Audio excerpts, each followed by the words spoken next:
WYMT Mountain News at 11. Good evening, I'm Connor James. Today was a hard day for many in Breathitt County and across the state. Rich McCune died in a fatal car crash. Now, this is video of that crash scene. McCune was pronounced dead at the scene by a Breathitt County coroner. This happened along Highway 15 near the Wolfe County line. McCune was known as a gentle giant, from his days as a star football player to his time teaching. Today, I talked with friends of McCune who say his is a legacy that will not be forgotten.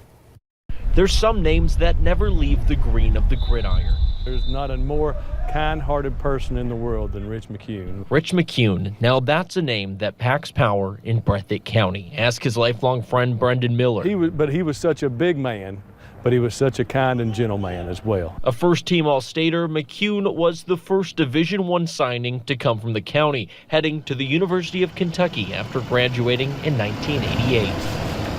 But his impact still lives on in the halls. Rich is 62, is the only one that's been retired here at Breathitt County. The 62 jersey and McCune's name inscribed alongside trophies he helped bring home. McCune loved the Friday night lights. You know, that was what he was called to do because he really loved kids. But as he grew older, he found a new passion. With Rich, he didn't think of teaching as a job.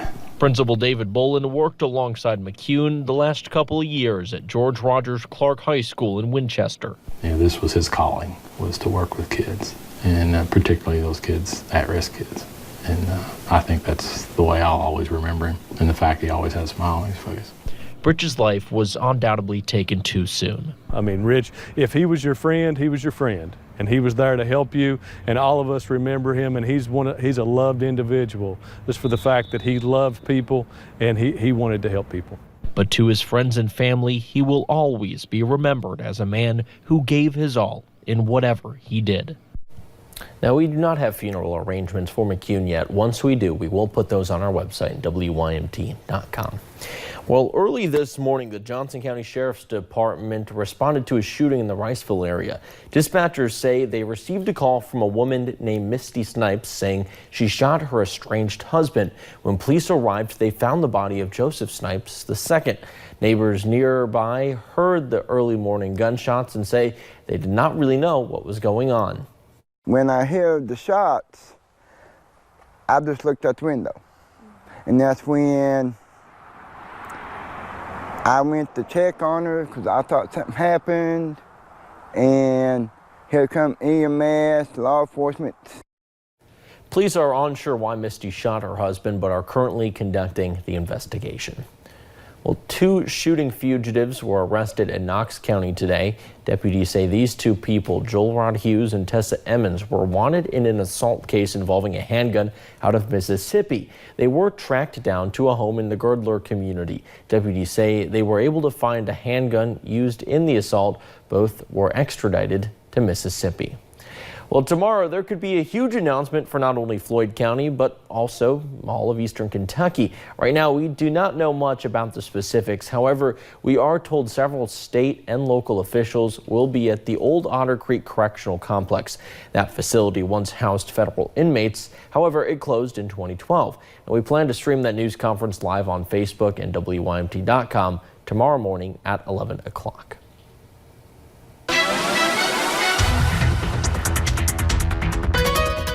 And it was a gorgeous day here in the mountains, a little bit on the cooler side, and we're continuing that trend as we head into the rest of those overnight hours. We'll go ahead and take you up along I-64 in Moorhead. You could see those mostly sunny skies earlier today, and then as we head into the overnight hours, just those really calm conditions and those clear skies. Looking at satellite and radar, it's been quiet over the past few hours or so, and we've really seen that throughout the day. Haven't had to deal with those clouds or any of those rain chances. Looking at temperatures, seeing a wide range of temperatures. You're seeing those upper 30s to lower 40s down into the Cumberland Valley. Still seeing those upper 40s though into Jackson, Prestonsburg, and over into Pikeville. Now we do have that frost advisory out tonight from 2 a.m.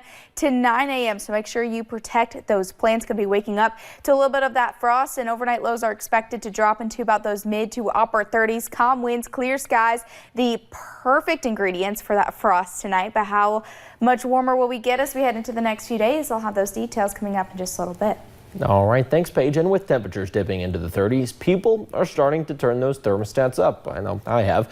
But with this, you must prepare, as fires can start and rip through homes if precautions are not taken. WYMT's Emily Bennett talked to firefighters about tips to stay safe. Turning on your heat may not sound dangerous, but it could put your house in flames. With the modern day construction, the fires are burning a lot hotter and a lot faster. So just the smallest fire can spread through a house pretty quick. Corbin Fire Captain Eric Philpott says they see a lot of fires start because of space heaters. We'll find them with clothes laid on top of them or blankets. People may try to warm a blanket up by laying it on a space heater, and it's very dangerous to do that. They also see people overloading outlets, causing electrical fires. You should never put an extension cord as a permanent fix. You should only have maybe a heater plugged into one outlet with nothing else plugged into it.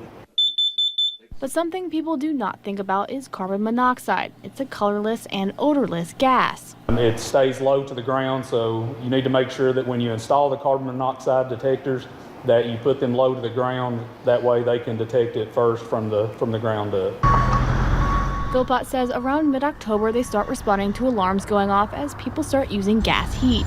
We actually keep gas monitors on our trucks, so anytime anybody's alarm goes off in the city limits, they call us out. Sending a warning to make sure a professional checks your furnace, heat pumps, and fireplaces before you use them. In Corbin, Emily Bennett, WYMT Mountain News. The firefighters suggest heating equipment be checked yearly and to have your carbon monoxide detector checked monthly. Now, if you see the Corbin firefighters, they may be wearing pink helmets. Then these t-shirts. For the last few years, they try to do their part in raising awareness for breast cancer each October. They sell sponsorships to local businesses for the helmets and also sell t-shirts for $10.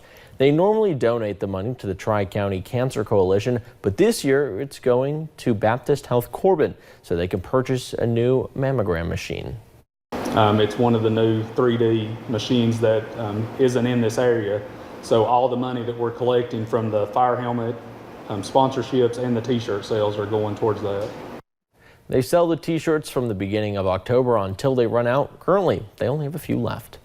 Also in Corbin, Baptist Health held its largest annual breast cancer support group this evening. October's turnout is typically the largest of the year, with around 50 survivors and their families. The event is held year-round, typically on the third Thursday of each month.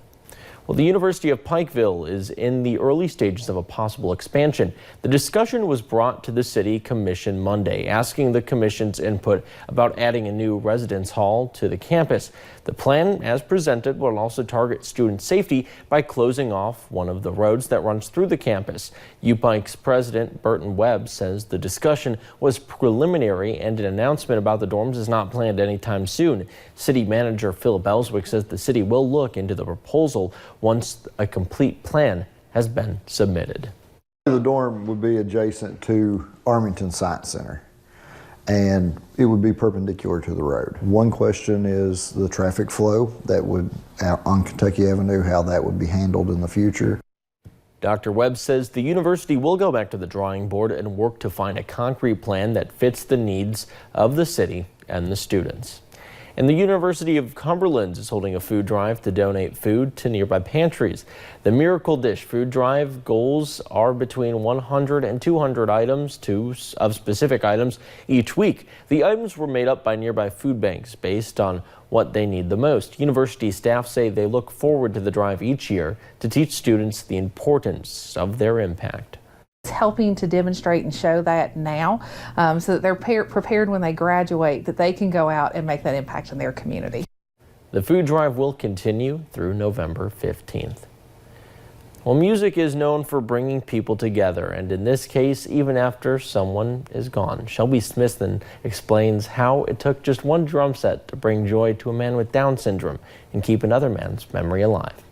You do what you can with what you have left. After a tragic incident claimed the life of University of Kentucky student Kyle Landwehr, his friends and family were left to pick up the pieces. That included figuring out what to do with the things he left behind. When Kyle's mom mentioned wanting to do something with his drum, She asked if I knew somebody that might want it, and I thought I knew the perfect person.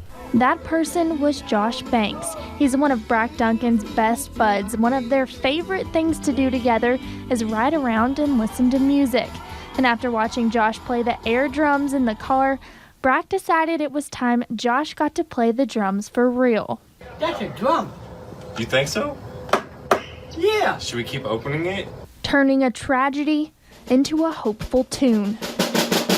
As Josh practices to be able to play in a concert next spring. That'd be cool, wouldn't it? Me drum? Yeah.